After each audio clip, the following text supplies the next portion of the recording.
Broadcasting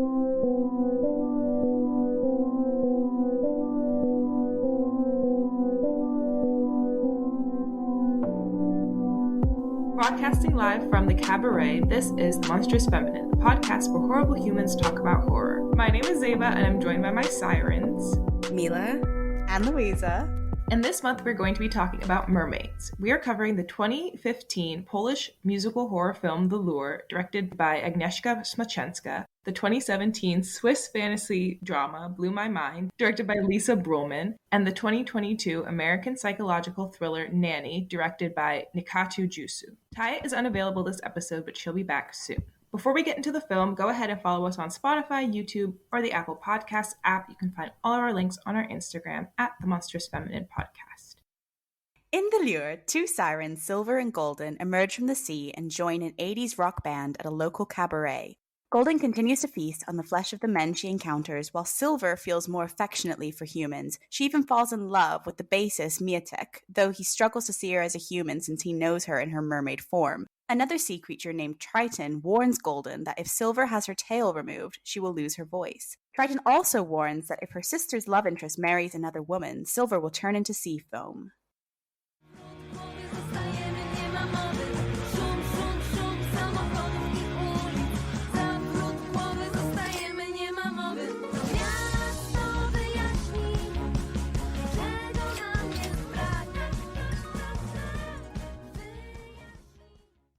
Have y'all seen H2O Just Add Water? Yes. Is that the Australian one where they Chloe no? Her name's Cleo. Cleo no. It was on Nickelodeon here. It was like the only Australian show we had. But similarly to this, I think if they got wet, they would get their tail. So they had like a limited amount of time to find the ocean or like a body of water to run to. But unclear as to how they got unmermaided. Like, they have to wait till they dry off? They were a bit vague about that, weren't they? And how do these ones do it? We never see them get unmermaided. We also don't see their tail, like, grow. We just, like, camera pans away and then camera pans towards them to save that special effects budget.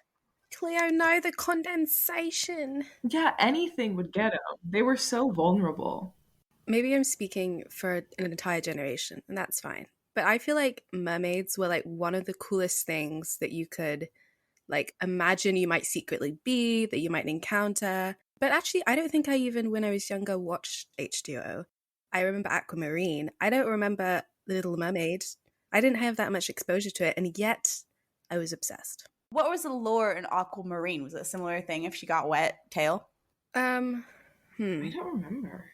No, well, maybe, yeah. No, because I swear she went swimming with that guy. Maybe not. I remember her beach waves. I really thought I could get beach waves when I was younger. And, like, I couldn't. I think you had a lot of race confusion. Oh, yeah. I thought it was so ambiguous. I thought, like, I threw some mousse in my hair. No one would know. Okay, wait. So, yeah, if she touches water, she gets her legs back again. Oh, legs back again? What? Sorry, he gets her tail back again. Oh, okay. But there was something about getting legs forever. There was this sort of, if she fell in love. It's like a Little Mermaid retelling, right? And there was that guy that was in all the like teen movies at the time. I don't know his name. He looks like a Zach. Yeah. He had that haircut. Standard blonde man love interest, right?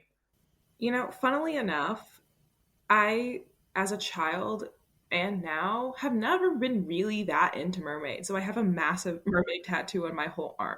And like, it's more so, I don't think about things very hard. I thought you were going to be like our resident mermaid enthusiast. And you're telling me you're just a poser? I feel like I became a mermaid enthusiast after because I had to back it up. But I know everything about like Caribbean mermaid lore. Like I got really into that after I got the tattoo. But the reason that my tattoo is a mermaid, really, I just wanted a tattoo of Eartha Kitt. And it is a tattoo of Eartha Kitt. And I believe her to be a siren. So it's more of a siren than it is a mermaid because I like how she is sexy and sings, and I thought that was really cool of her, and I love her. So I knew I wanted an Eartha Kitt tattoo, but then the reason I got a mermaid is because there's a photo of her that I love where the background is a mermaid wallpaper. And so I went to the tattoo artist and I was like, can you make these two things one thing? And she was like, yeah. And then she drew it up for me, and I came back the next week and I got it, and it's like, it's big. And I love her, and she's my favorite, and she makes me feel like a sailor to have a mermaid tattoo. It's really more about like me wanting to be like an old man of the sea than it is about like how much I love mermaids. But I do think mermaids are like I mean, we'll get into this in our other films, but just like a really fun part of like Black history and oral history. And I think I've always loved that about them. And I like that they're like not good. I like that they're like a little trickstery. The Monstrous Feminine is on Twitter, so please go tweet us. If you do engage with our content, you might just get a shout out in our next episode as our Witch of the Week. This episode, our Witch of the Week is La Sororite, who shouted us out on Twitter and said in French that we cover a wide range of topics on horror cinema in English. Merci. Bisous, bisous. I wish you a very merry revolution in France. The best of riots in these times. Yeah, we need that energy over here. Channel that rage just like a mermaid would. Friendly reminder that we are also on Patreon. For £1 a month, you gain access to our Discord. For £3 a month, you get to hear a cut discussion for our main episodes. And for £5, you get all that, plus the opportunity to pick our themes, films, and discussion points. Please support us. Any contribution helps. We were like discussing mermaid films to choose from, and I was like going through and looking at all the trailers and everything. Like, it is such an international category, and it's kind of, I don't know, I think it's just super interesting how many places in the world have mermaids in their folklore, and it makes me feel like they're real, but I'll set that aside. But I feel like the way that mermaids have a certain kind of personality across cultures, I think is really funny to me. Like, if they're like siren-esque, they're always like, if they're not out and out evil, they're like kind of out to get you or trick you, or like they don't necessarily have like warm and fuzzy positive creature connotations across cultures. They're kind of like snotty little bitches. They're kind of materialistic. They like shiny things, and they're like stealing, and if they don't steal like actual people, they steal things. And I don't know, I think mermaid stories are so funny, and that they have like transcended culture, and they all have this like particular attitude about them. It makes me feel like people have encountered them across oceans, and that they were all kind of like that. Why would every culture decide that we're gonna have like a half fish, half human creation if they hadn't? I think these sailors are just horny as hell. How come they're always the bottom half fish? Why are they never top half fish? I just feel like if you're horny, it feels like a bad hallucination to have this like beautiful lady who you like can't even like fuck. Do you know what I mean? I think that's a sanitized version of them that we've obviously like encountered through like The Little Mermaid. So this film, a wild fucking ride from the start to the end. I'm gonna talk about my friend at work. Shout out Ed. He watched The Lure ages ago, and he was like, are you guys going to do The Lure on the podcast? And he kept asking me, and I was like, no, why? Is he so insistent I see this film? And having watched it, I'm like, yeah, okay. This is a film that you tell someone else to watch so that you can talk about it with them and just like ponder it together. When I told you I was watching it, you said good luck, and I was expecting something insane, and I think that you really raised those expectations. Your level of insane is really skewed. Listen, it's just everybody has a different crazy spectrum. You suggested Possession as a romance. It's about a divorce. Well, first of all, that's not romance. Second of all, I went in thinking there's romance in this film. So for you to have done that, like mentioned it in the most mundane way, means that you've got a different measure to me in terms of weird. We do have a horror podcast. I feel like our tolerance of which should be wider. Them just having vaginas and it being explored, literally explored. They have their little fish slit. I think it's my like least favorite word in the English language is slit. I hate it. That I feel like you don't see in The Little Mermaid. Don't you? I missed that. I really like this movie. Everybody was dressed like it was ABBA times, and it was really fucked up. And I think I enjoyed that their songs were just like, I don't know. I didn't need to know Polish. I didn't need to read the subtitles. I was transported by their weird omnipotent singing and everybody transforming into these, like, I don't know, their magical musical realms. I really liked the first song because it was Donna Summer cover, and that was pleasing to me, but I didn't follow like like what they were talking about. Like, because it is like nonsensical. I got the gist of it, but in terms of like lyric in a song that makes sense and tells a story, it's not exactly that. It's more of a vibe what they're doing. Guy Lodge for Variety called this film, like I said, that the musical numbers alone come to resemble the wildest dreams of every Eurovision show producer. Oh, so true, bestie. It had like an essence of John Waters, and that's why I think I enjoyed it, is that it's like the type of camp that is not overly polished. It really is unhinged. It's like simultaneously kind of wholesome, but also fucked up. Yes. I totally forgot this was a Criterion movie because I don't know how the voting committee of Criterion decides like which, especially if like newer films get like entered into the collection. And I looked it up, but they were like, "Oh, it's just vibes." And I'm like, "Oh, true." They're like vibes and excellence of a film of its kind. And I'm like, "Okay, check and check. It is vibes. It is an excellent film of its kind." Right? Of its kind is such a useful term for them to use as a qualifier because like this is truly of its My kind. immediate reaction after having watched it was like, what the hell was that? I don't know, don't like it, like, you know. But then, literally for the past few days, it's just been like marinating, and I've kind of come around and thought, actually, you know what? It did so much, and it's so funny because I went to work and I was talking to my friend who asked me if it's, and I was like, this was, you know, and I was really negative about it. But then I've just been sitting with it, and I was like, but actually, it was like quite a quality film. I think when we were talking about queering cinema, I think this kind of is queering cinema. It's kind of, it is linear, but it's very like, it's just Polish, man. But we do a lot of like trans-coded films, and this felt like in line with the rest of those. With the mermaid law, yes, for sure. I guess what is the vampire one with the children?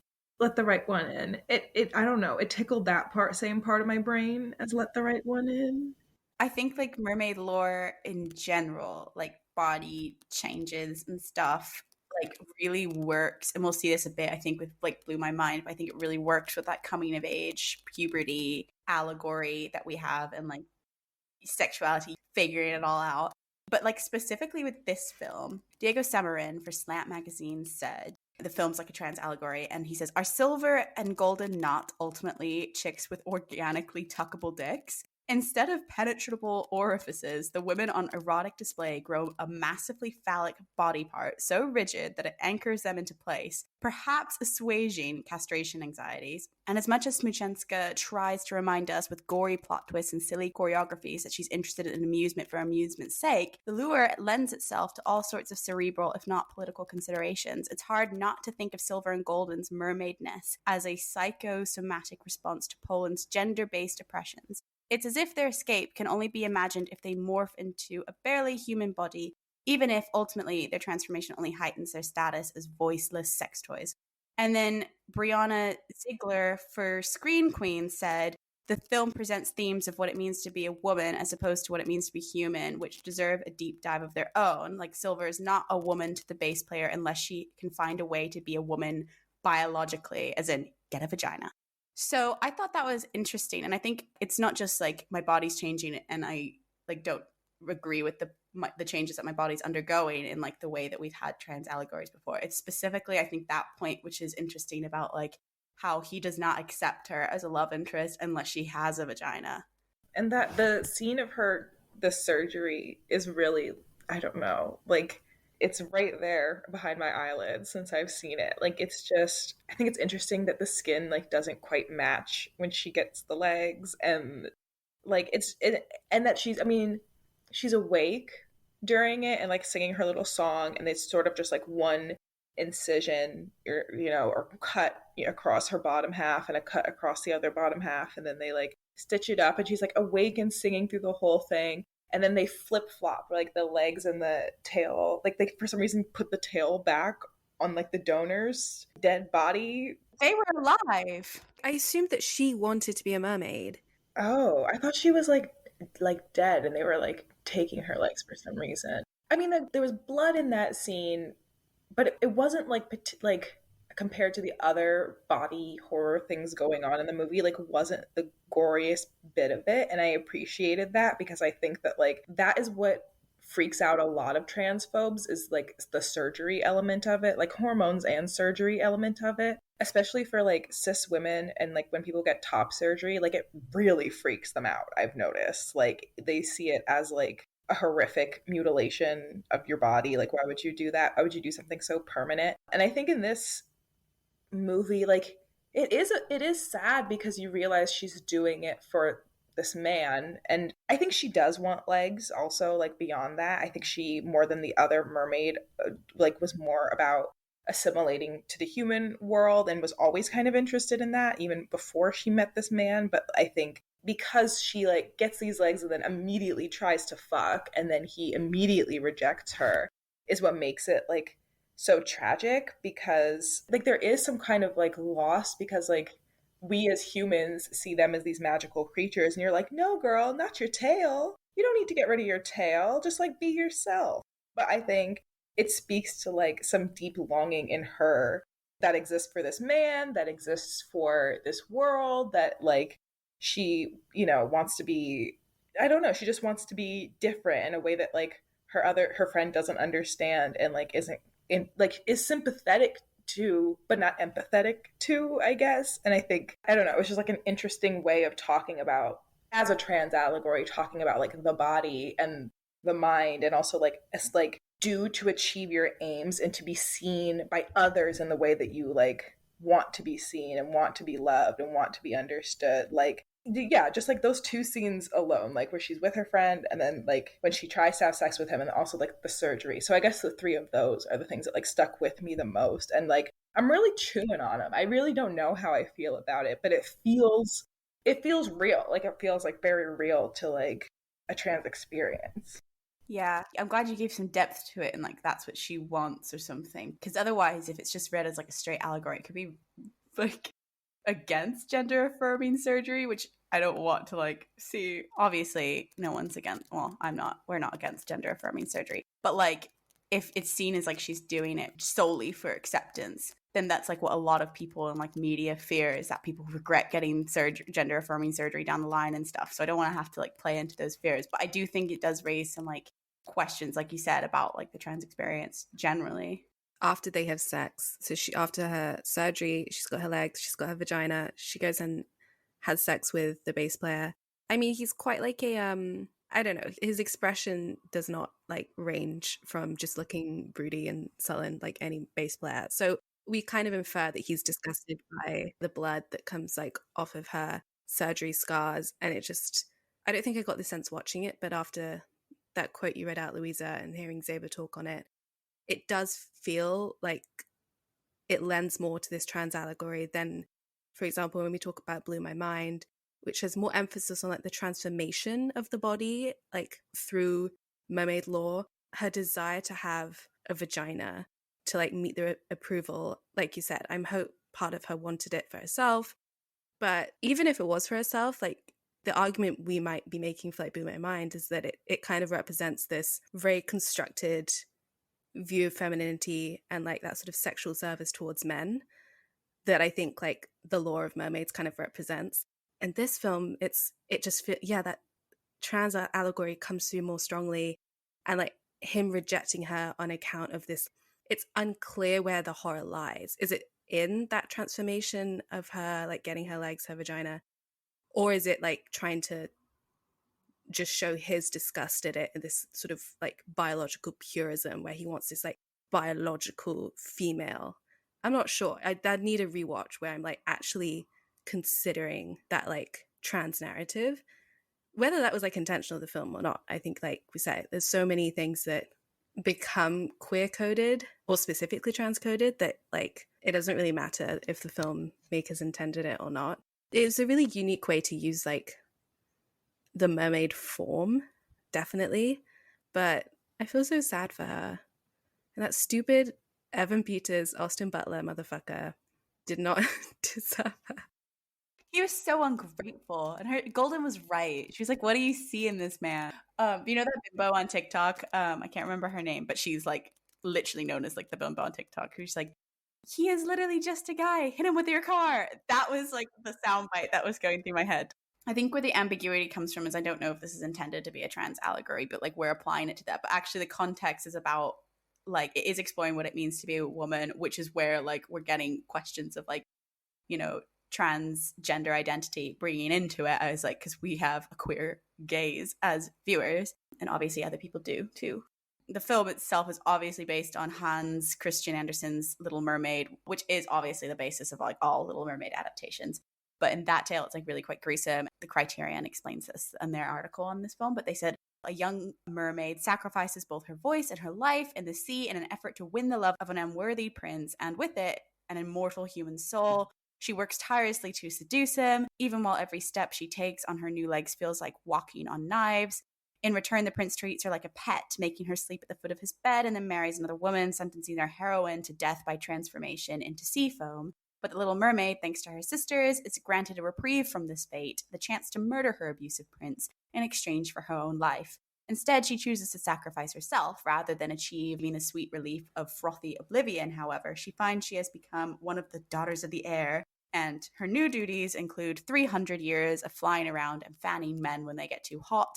And as if that weren't bad enough, anytime children are naughty, her sentence is extended. So I feel like there's a tragedy of her undergoing that surgery rather than like that positive gender affirming surgery that we hope for in a trans allegoric film. But the tragedy here is based more on like a cis woman giving up her autonomy for a cis man is like the question that the filmmaker, I believe, is trying to like tackle or like highlight. Like that's the strain on gender that we're talking about here rather than the specifically trans experience. It's just kind of incidentally trans because questions of womanhood like are obviously going to raise that. I've sort of like read different sorts of things like written by trans women that like suggest that a lot of like socialization that happens when you're transitioning is like reckoning with and perhaps like seeking out experiences that feel like what women like go through in regards to like romantic relationships with men. Rejection from men is a part of, if you're a straight woman, is a part of like being a woman. Rejection of men because of like what your body is or isn't is like a part of the experience of being a woman. But it's a very different and particular experience for trans women to be like rejected because of their body or rejected for like other reasons. And I feel like, I don't know, in this it just feels like, you know, a point of commonality in the Venn diagram of like trans and cis women experience similar things, and it's misogyny and it's different flavors of the same brand of soda, if you know what I mean. There's also just in general, like this is kind of a tongue-in-cheek as well, exploration of the mermaid as a vagina, like especially when they make jokes about it being fishy. Again, I love this article on the Criterion. Smoczynska has created aquatic creatures on the cusp of womanhood. The girls' transformation into mermaids hangs heavily over the film as a metaphor for female puberty, with all the attraction and repulsion, the odor and the slime that come with it, along with its threatening power over men.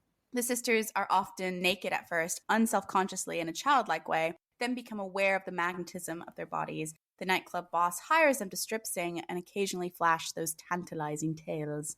And again, David Ulrich for IndieWire says, needless to say, the lure is having some fun with chauvinist objectification. The film has a funny habit of lambasting dumb misogynist rhetoric by applying it literally, such as the bit when the man finds a slit in Silver's tail and comments that it smells like fish.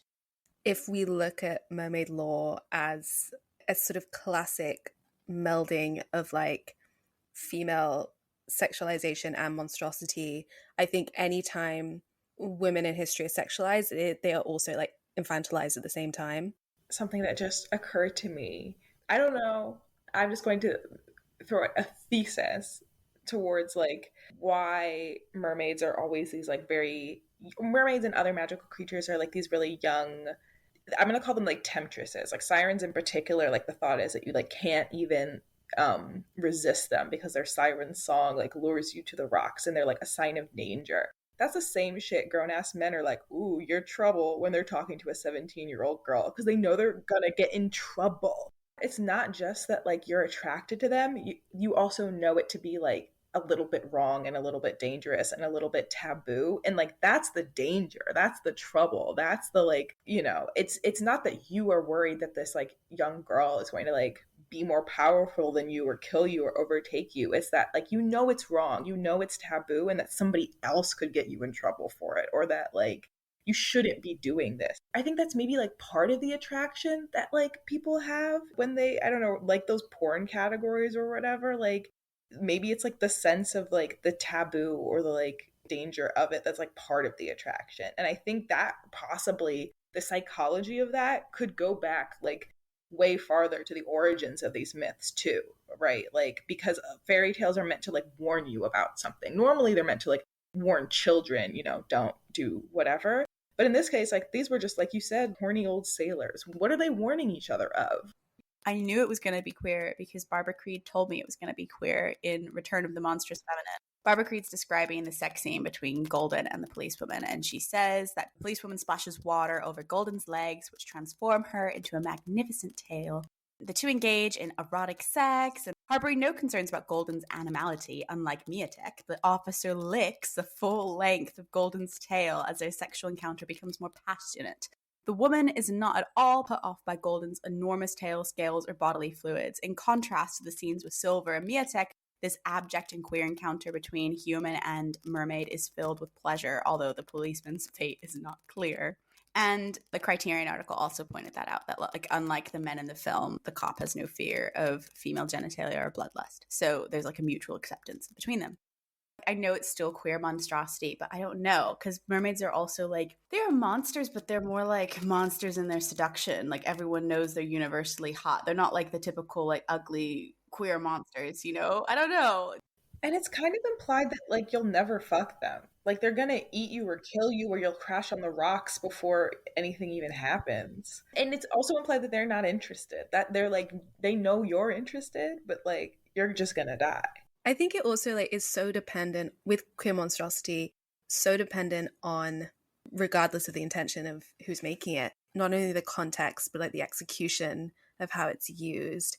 And I think that like the idea of using like a monster's form, be that a mermaid or whatever sort of like fantasy-like creature, as a way to explore queerness, more and more so becomes something positive, not only positive, but like really, really accurate and like apt to just to sort of explore all of those feelings, whether that's like body dysmorphia or just like pushing boundaries, like disrupting norms of like sex, sexuality. More so than, I don't think in that scene, I think the eroticism of it, again, listen, I'm not trying to like sever sex and horror, sex and monstrosity. We've talked about how those are so intertwined. But I think that like it becomes more of like a narrative that is like would resonate with how people feel, and less like to do with making queer sexuality, sex, queer experiences seem monstrous. I mean, perhaps that's true to an audience that has no like experience in their life or feelings in their lives that align with that. So Barbara Creed also talks about like this film being a reworking of the Anderson original fairy tale. She says, Smoczynska adapts the heterosexual tale of unrequited love, suffering, and sacrifice to Silver's story, while creating an alternative story of queer desire for Golden based on the power of objection and queer human/non-human identity. And then she continues, in this strange, surreal world, queerness is unanchored from any single definition, making anything seem possible. It is only the men who try to assert authority of land over sea, solidarity over fluidity, and human over non-human. So this is her new text, but if we were going typical mon femme in the original text, I think there's a lot of like castration anxiety. Like he literally refuses to put it in her, like she literally says put it in his penis, and he refuses to put it into her fishtail slit. I was going to say he's a pussy, and I think that's misleading. Wet wipe, didn't they? You should have put it in. It's such a wet wipe. So also the fact that Golden is quite literally a castrator. You know, she eats men's hearts and bites off fingers. Yeah, that scene was so crazy. Like the pacing of it was so weird, and he doesn't really scream. He just sort of like makes uncomfortable sounds, and she chews. She doesn't like take a bite and spit it out. She like eats it. I think it's a delicious serving of mon femme, and that's what I mean. Like, I watched this and I was like, I didn't like it, and then I thought about it for a few days and I was like, just kidding, liked it. It's not a film I would like typically go and sit down and watch. You're correct. It was still visually dynamic and like interesting to watch, so I wasn't ever bored in that way, you know, in the way that like I might be like a bit bored in other films. Like, I think it was really well done. I like how they did the tail. I like that kind of realistic feel to it. Apparently they were 7-foot long practical models that the actors wore and operated with pedals, and then they worked with a choreographer before the shoot and learned how to move them and make it look realistic. So that's what the Criterion described.